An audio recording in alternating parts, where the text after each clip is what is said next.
जय हिंदू राष्ट्र।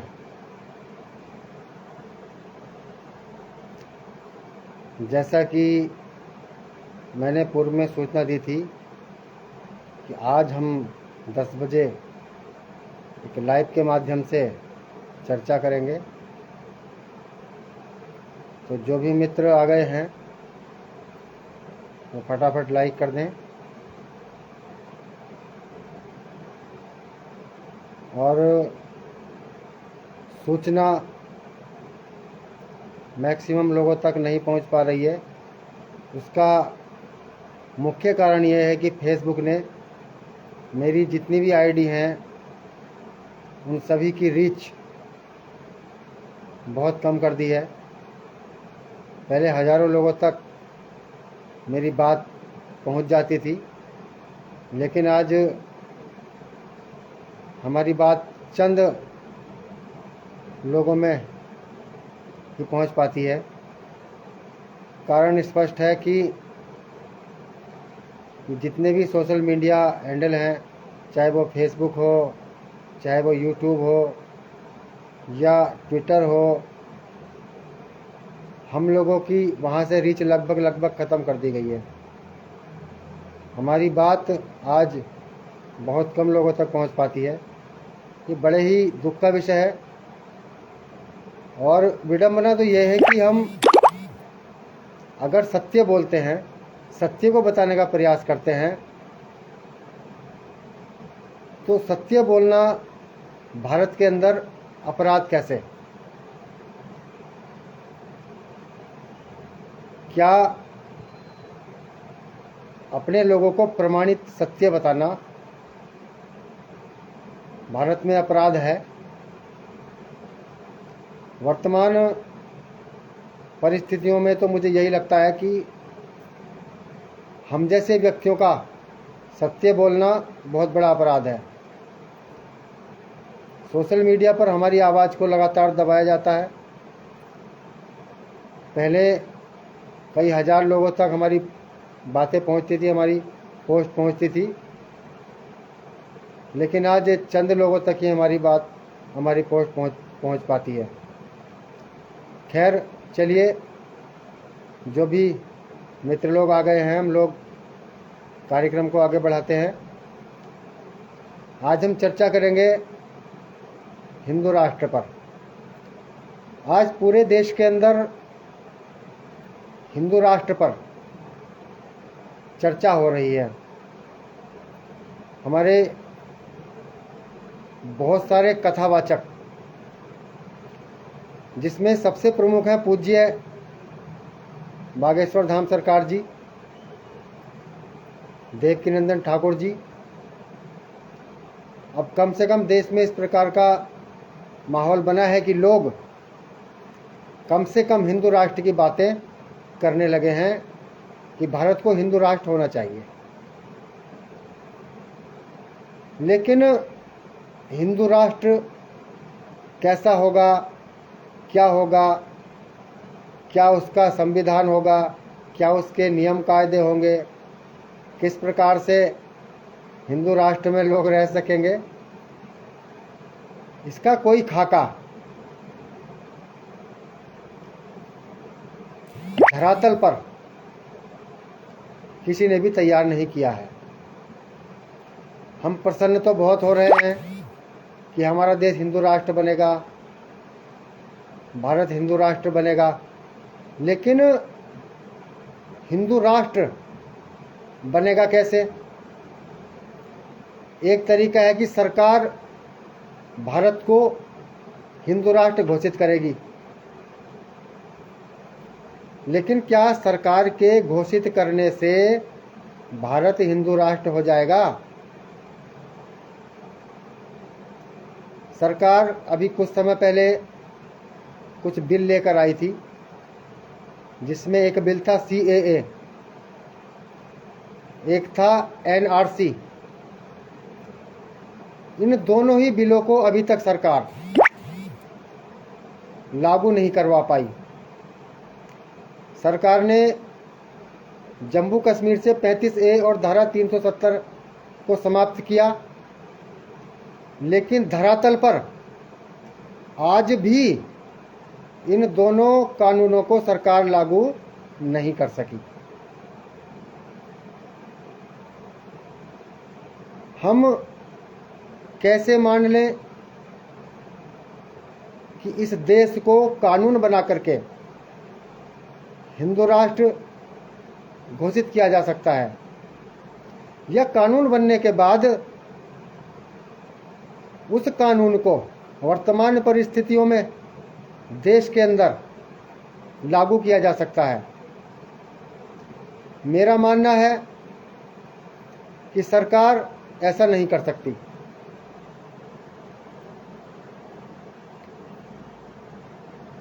उसका सबसे बड़ा कारण हमारी हिंदुओं में एकजुटता न होना। हम देखते हैं कि आज मुस्लिम समाज अपनी कोई भी बात मनवानी होती है सरकार से तो बड़े आराम से मनवा लेते हैं। वो बड़े आराम से अपने सारे कार्य करवा लेते हैं, और सरकार किसी भी पार्टी की हो, कोई भी सरकार हो, वो मुस्लिम समुदाय के सामने हमेशा सरेंडर कर देती है। तो इतना सब होने के बाद क्या आप लोग मानते हैं कि देश हिंदू राष्ट्र बन सकता है?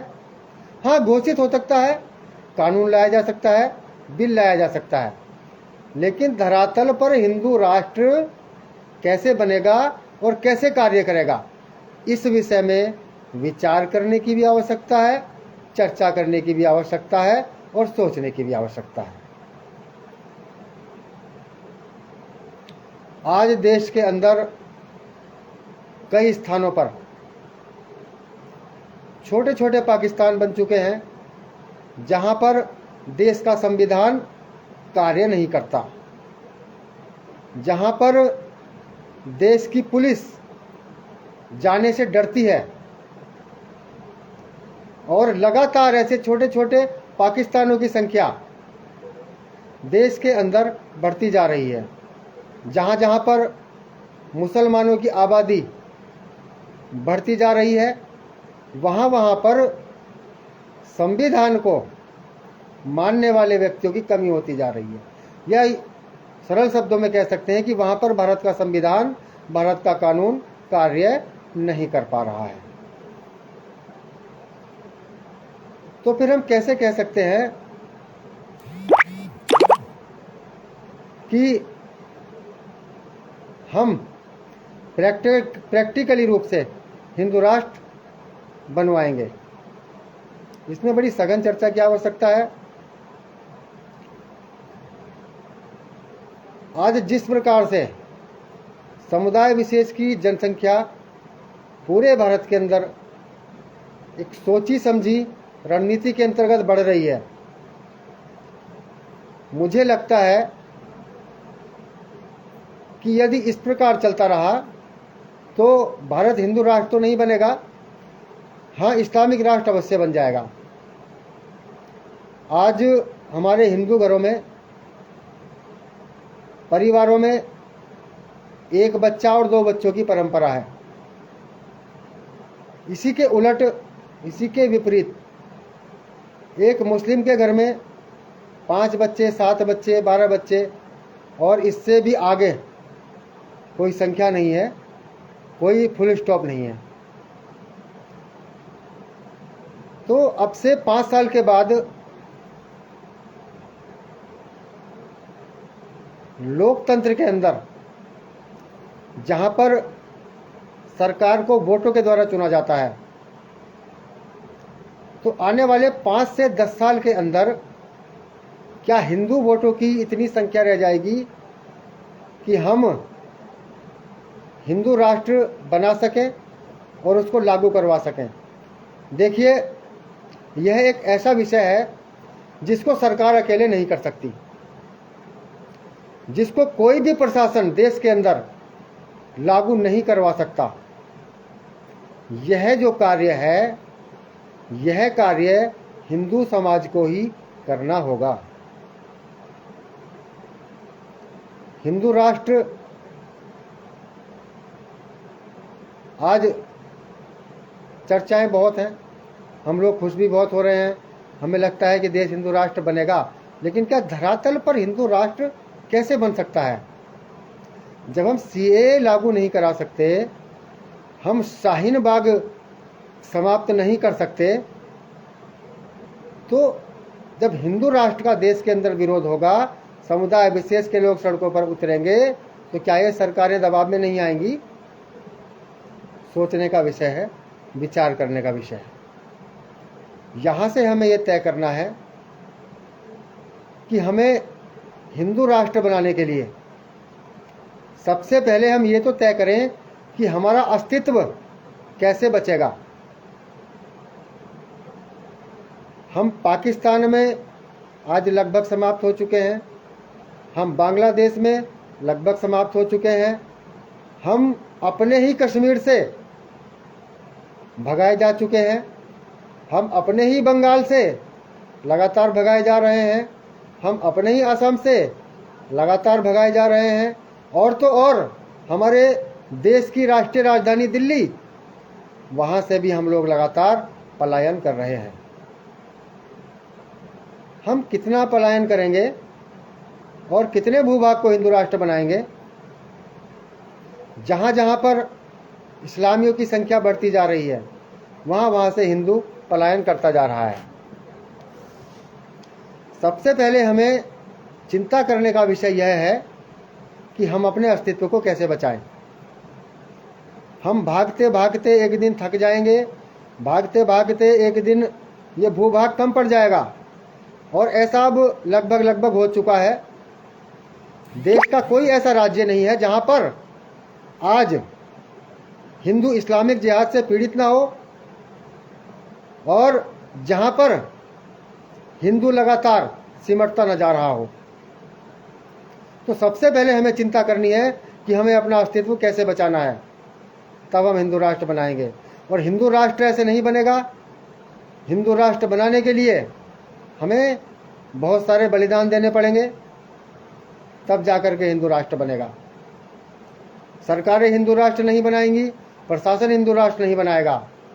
हिंदू राष्ट्र बनाएगा तो भारत का हिंदू बनाएगा, और भारत का हिंदू कैसे बनाएगा, यह सोचने का विषय भी है, यह चर्चा का विषय भी है, यह विचार करने का विषय भी है।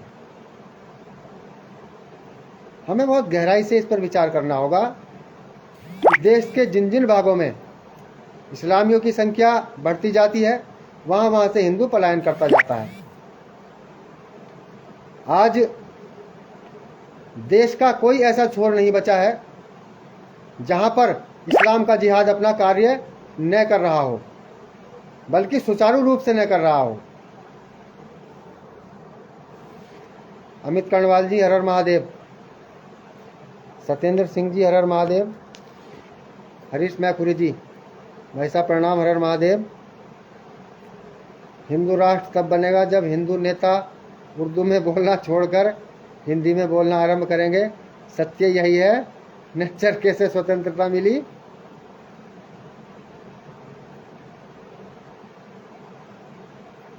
न शांति से हिंदू राष्ट्र बनेगा। 1 लाख बुलडोजर बाबा चाहिए, हर राज्य में एक योगी मुख्यमंत्री चाहिए। बिल्कुल सहमत हूँ भाई साहब, बिल्कुल आपने सही बात लिखी है, मैं बिल्कुल यही कहना चाह रहा हूँ। आज हमें एक योगी की नहीं, आज हमें हर हिंदू के अंदर एक योगी उत्पन्न करना होगा। आज हम सभी को वह कार्य करना होगा जो योगी बाबा कर रहे हैं, जो यति नरसिंहानंद गुरुदेव कर रहे हैं, जो और बहुत सारे धर्म योद्धा कर रहे हैं।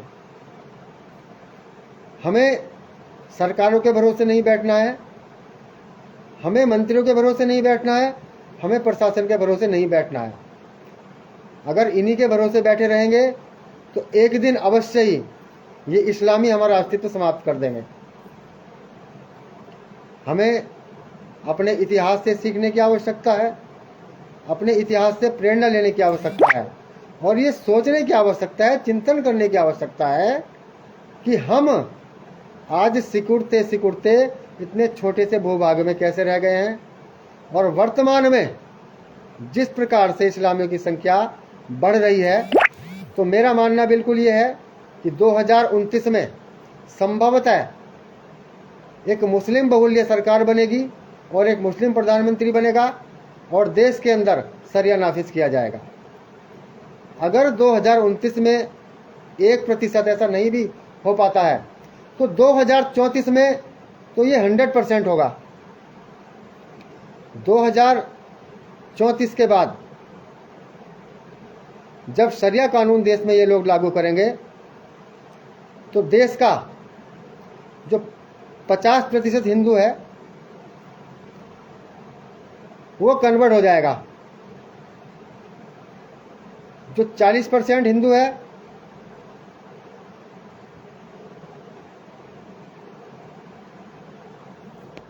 सुरेंद्र, अच्छा, शिथिल कुमार शर्मा जी हर हर महादेव, सुरेंद्र रावत जी हर हर महादेव, राजेश्वर खेमबाल जी हर हर महादेव।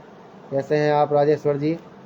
आजकल उत्तराखंड में और हिमाचल में बहुत अधिक बारिश हो रही है, जनजीवन अस्त व्यस्त है, बहुत हिमाचल के अंदर बहुत ज़्यादा क्षति हुई है और उत्तराखंड में भी अधिकतर रास्ते बंद हैं, जनसंपर्क कट चुका है। और प्रार्थना करते हैं प्रभु से कि शीघ्र ही हालात सामान्य हो। हमने एक कार्यक्रम भी कल रखा हुआ था लेकिन वर्षा के चलते हमें स्थगित करना पड़ा, लोग नहीं पहुंच पाए। हाँ, तो मैं बात कर रहा था 2034 के बाद सिर्फ 10% ऐसे हिंदू हैं जो विदेशों में जाकर रहेंगे, जिनके पास बहुत ज़्यादा जो संपन्न लोग हैं वो विदेश जा सकते हैं। कुछ लोग ऐसे भी होंगे जो शरणार्थी शिविरों में रहेंगे। लेकिन ये अगर ऐसे ही चलता रहा, इस्लामियों की संख्या इसी प्रकार बढ़ती रही, तो मैं नहीं मानता कि कोई शक्ति इसको रोक पाएगी।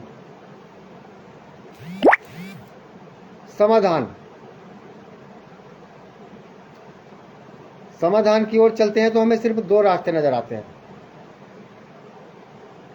पहला रास्ता है कि भविष्य में जो कुछ होने वाला है हमें उसका प्रत्युत्तर देने के लिए अपने आप को तैयार करना पड़ेगा, अपने परिवार को तैयार करना पड़ेगा, अपने समाज को तैयार करना पड़ेगा, अपने पूरे देश को तैयार करना पड़ेगा। हमें अगर लोहे को काटना है तो उस लोहे से तेज धार वाला लोहा हमें चाहिए होता है।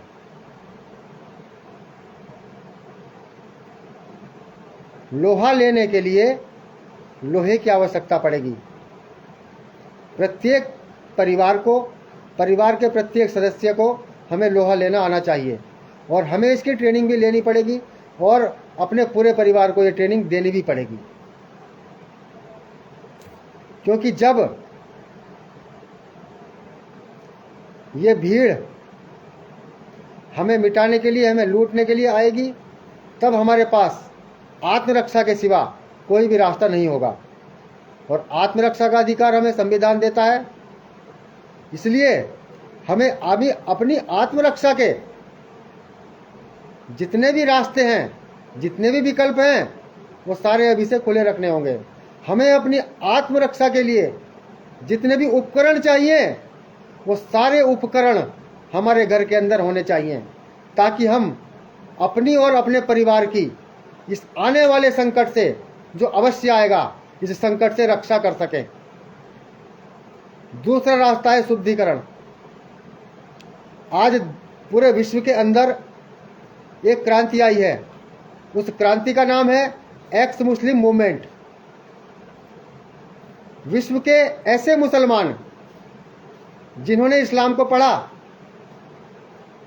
जो इस्लाम के बहुत बड़े बड़े दायित्वों पर इस्लाम की दावतें दिया करते थे, तबलीग किया करते थे, लेकिन जब उन्होंने इस्लाम को पढ़ा तो पढ़ने के बाद उन लोगों ने आज इस्लाम को छोड़ दिया।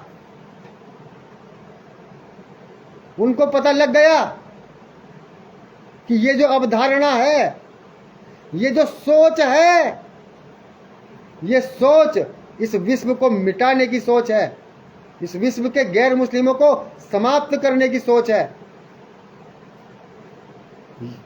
यह एक अलगाववादी सोच है, यह एक आतंकवादी सोच है। पढ़ने के बाद बहुत सारे लोगों ने आज इस्लाम को छोड़ दिया है और आज वो इस्लाम का दृष्टिकोण, इस्लाम की टीचिंग सोशल मीडिया के माध्यम से पूरे संसार को बता रहे हैं।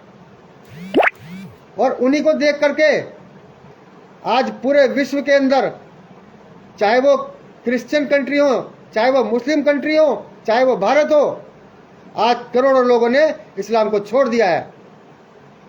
तो हमें जो ये शुद्धिकरण की मूवमेंट है, हमें इसका समर्थन करने की आवश्यकता है और इस मूवमेंट को आगे बढ़ाने की भी आवश्यकता है।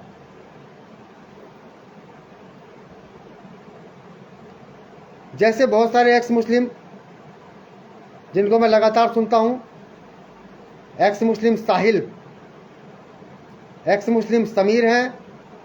आप YouTube पे सर्च करेंगे, इन नाम से आपको आराम से इनके चैनल मिल जाएंगे। जफर हेरेटिक हैं, एपोस्टेट इमाम हैं, सचवाला जी हैं, पंडित महेंद्रपाल आर्य जी हैं और भी मेरे बहुत सारे ऐसे बंधु हैं जो आज इस्लाम की सच्चाई बताने का कार्य सोशल मीडिया के माध्यम से कर रहे हैं। और उनको सुन करके आज करोड़ों की संख्या में पूरे विश्व के अंदर लोगों ने इस्लाम को छोड़ दिया है। लेकिन एक विडंबना है, अभी एक सप्ताह पहले मुझे पता लगा कि विश्व में सबसे ज़्यादा सुना जाने वाला एक्स मुस्लिम साहिल, उसको भारत में बैन कर दिया गया है। अब बैन क्यों किया गया, ये सरकार जाने या किसके दबाव में किया गया है, क्योंकि हम लोग ऐसे लोगों का समर्थन भी ठीक से नहीं कर पाते। तो हमें ये भी आवाज़ उठानी चाहिए कि जो एक्स मुस्लिम है बेचारे, आज अपना नाम छुपा करके, अपनी पहचान छुपा करके, अपना घर बार छोड़ करके, क्योंकि उन्होंने इस्लाम छोड़ दिया है तो आज उनकी जान को खतरा है, तब भी अपनी जान को हथेली पर रख करके इस मूवमेंट को आगे बढ़ा रहे हैं और दुनिया को इंसानियत की ओर लाने का लगातार कार्य कर रहे हैं। तो हमें भी सरकार से एक मांग करनी चाहिए कि सरकार इन एक्स मुस्लिमों के लिए कोई ऐसा कानून बनाए कि इनको सुरक्षा मिले। सरकार इनको बोलने के लिए पूर्ण स्वतंत्रता दे, ना कि इनके चैनलों पर बैन लगाए। हमें इस प्रकार की आवाज़ें भी उठानी होंगी। दूसरा है शुद्धिकरण। मैं देश के बहुत भागों में घूमता हूँ, बहुत सारे लोगों से लगातार मेरा मिलना जुलना होता है। आज इस्लाम की मेरी बहुत सारी बहनें बहुत बड़ी संख्या में इस्लाम से बाहर निकलने के लिए तैयार है, लेकिन बाहर निकलने के बाद उनको उनकी जो प्राथमिक आवश्यकताएं हैं, उनकी जो सुरक्षा है, ये तो हमें ही देनी होगी, ये तो हमें ही सुनिश्चित करनी होगी और हमें उनको स्वीकार भी करना होगा, अपने परिवारों में स्वीकार भी करना होगा, क्योंकि हमारे पास और कोई विकल्प नहीं है। अरे ये वही लोग तो हैं, ये कुछ पीढ़ियों पहले ये हमारे ही लोग थे, ये हम ही से कन्वर्ट हुए हैं। स्वामी श्रद्धानंद जी ने एक बहुत बड़ी मूवमेंट चलाई थी इनके पुनः शुद्धिकरण की, और उस समय बहुत बड़ी संख्या में इनका शुद्धिकरण होने वाला था, हो जाता, लेकिन कुछ तथाकथित हमारे धर्म गुरुओं ने अड़ंगा लगाया कि नहीं जी, इनका शुद्धिकरण बिल्कुल नहीं करेंगे, हम इनसे कोई संबंध नहीं रखेंगे, हम झील में कूद करके आत्महत्या कर लेंगे। इस प्रकार के कुकृत्य किए गए, परिणाम आज सामने है। ये कश्मीर के जितने मुसलमान हैं, ये श्रद्धानंद जी के साथ में ये सारे के सारे घर वापसी करने को तैयार थे, लेकिन वहां के तथाकथित धर्म गुरुओं ने ऐसा नहीं होने दिया, इनको स्वीकार करने से साफ मना कर दिया। स्थिति आज सामने है, आज कश्मीर हिंदू विहीन हो चुका है। इस विचारधारा से लड़ने के दो ही रास्ते हैं, या तो आप सशस्त्र सेना बनाइए आप शस्त्रों से अस्त्रों से सुसज्जित होइए, मुकाबला करने के लिए तैयार होइए, या फिर शुद्धिकरण कीजिए, स्वीकार कीजिए। जो इस्लामी बहनें भगवती वापसी करना चाहती हैं उनको एक्सेप्ट कीजिए, उनको सम्मान दीजिए। और यदि आपके आसपास, आपके संपर्क में कुछ ऐसी भगवती हैं, कुछ ऐसी देवियां हैं, कुछ ऐसी बहनें हैं जो उस गंदगी से निकल करके धर्म की ओर आना चाहती हैं, उन्हें अपने घर में वापस आना चाहती हैं, तो कम से कम आप मुझसे संपर्क करा दीजिए। मैं आप सभी के माध्यम से उनको ये बोलना चाहता हूँ, ये विश्वास दिलाना चाहता हूँ कि मेरे पास ऐसी व्यवस्था है। आज मेरे पूज्य गुरुदेव नरसिंहानंद जी की कृपा से आज मेरे पास ऐसी व्यवस्था है कि मैं उनको सुरक्षा भी दे सकता हूँ, मैं उनको सहारा भी दे सकता हूँ, और समाज के अंदर अपनी उन बहनों को सम्मान भी दिला सकता हूँ। तो मेरे जिन भी मेरे भाइयों के संपर्क में ऐसी बहनें, ऐसी भगवतियाँ, ऐसी देवियाँ जो आज पुनः अपने सनातन में वापसी करना चाहें, मैं उनके चरण धो करके, चरण स्पर्श करके उनको पूरी सुरक्षा दूंगा, उनका शुद्धिकरण करूंगा। ये करने का कार्य है। देश के अंदर आज हजारों की संख्या में हिंदू संगठन कार्य कर रहे हैं, लेकिन क्या समस्या समाप्त हो गई या समस्या कम हो रही है? समस्या तो सुरसा के मुंह की तरह लगातार बढ़ती जा रही है। तो ऐसे कार्य करने का हमें क्या फायदा है? मैं किसी को हतोत्साहित नहीं कर रहा हूं, मैं सिर्फ इतना कह रहा हूं कि हमारे जो भी हिंदूवादी भाई बहन है या हिंदूवादी संगठन है, कार्य बहुत अच्छा कर रहे हैं, हिंदुत्व के लिए कार्य कर रहे हैं, लेकिन कार्य करने की दिशा को, कार्य करने के तरीके को थोड़ा सा हमें बदलना होगा। जब कोई घटना घटती है तो हम हिंदू संगठन के लोग, उसमें मैं भी शामिल हूँ, मैं भी अलग नहीं हूँ भाइयों, मैं भी कई संगठनों में कार्य कर चुका हूँ। हम घटना घटने के बाद मशाल जुलूस, जस्टिस फॉर श्रद्धा और जस्टिस फॉर ये, जस्टिस फॉर कन्हैया, लेकिन क्या इससे ये घटनाएं रुकी? हम घटना घटने के बाद चिल्लाते हैं, सिर्फ प्रतिरोध करते हैं, सिर्फ धरना करते हैं, प्रदर्शन करते हैं, ज्ञापन देते हैं, लेकिन क्या इतना सब करने से इन समस्याओं का स्थायी समाधान हो सकता है? बिल्कुल नहीं हो सकता। अगर इसका समाधान होना होता तो आज अब तक हो चुका होता, या कुछ % तो होता, लेकिन समस्या तो सुरसा के मुंह की तरह बढ़ती जाती है, क्योंकि यह समस्या इन कर्मों को, इन कार्यों को करने से समाप्त नहीं होने वाली। हमें अपने कार्य करने का तरीका बदलना होगा, हमें इस सबसे आगे आकर के कार्य करना होगा। हमें पेड़, समस्या की डालियां नहीं काटनी, हमें समस्या की जड़ को समाप्त करना होगा। और समस्या की जड़ में मट्ठा डालने के लिए जरूरी है कि हमें पता लगे कि समस्या है क्या और समस्या की जड़ क्या है। समस्या है क्या? आज पूरे विश्व की सबसे बड़ी समस्या है इस्लाम, जिसकी पुस्तकों में स्पष्ट लिखा है कि जब तक इस पृथ्वी का आखिरी व्यक्ति मुसलमान नहीं बन जाता, तब तक इस्लाम का एक भी मानने वाला चैन से नहीं बैठेगा। साम दाम दंड भेद अल तकैया, तलवार के दम पे लब जिहाद करके, लैंड जिहाद करके पूरी दुनिया को इस्लामिक दुनिया बनाना ही इस्लाम का एकमात्र मकसद है। और आज जिस प्रकार से उसके कार्य चल रहे हैं वो अपनी योजनाओं में पूरी तरह से सफल है। अरे जब किसी श्रद्धा के टुकड़े होते हैं, किसी कन्हैया की हत्या होती है, हम धरने प्रदर्शन करते हैं, हम जस्टिस मांगते हैं, लेकिन आपने देखा होगा कि जिस हत्यारे ने, जिस जिहादी ने उस वारदात को अंजाम दिया है, वो तो बड़ा प्रसन्न होता है। वो कानून के शिकंजे में फंसने के बाद भी बड़ा प्रसन्न होता है, क्योंकि जो आपके नजरिए में पाप है, गैर धर्म वालों की हत्या करना, वह उनके लिए धर्म है, वह उनके लिए परम कर्तव्य है। जिहाद उनके लिए परम कर्तव्य है। इसलिए बड़े से बड़ा अपराध करने के बाद, बड़े से बड़ी हत्या करने के बाद, बलात्कार करने के बाद अगर वो लोग प्रसन्न होते हैं तो इससे ये स्वतः ही सिद्ध हो जाता है जो उनकी पुस्तकों में लिखा हुआ है कि यह उनके मजहब का, जो उनका मजहब की शिक्षा है, यही है।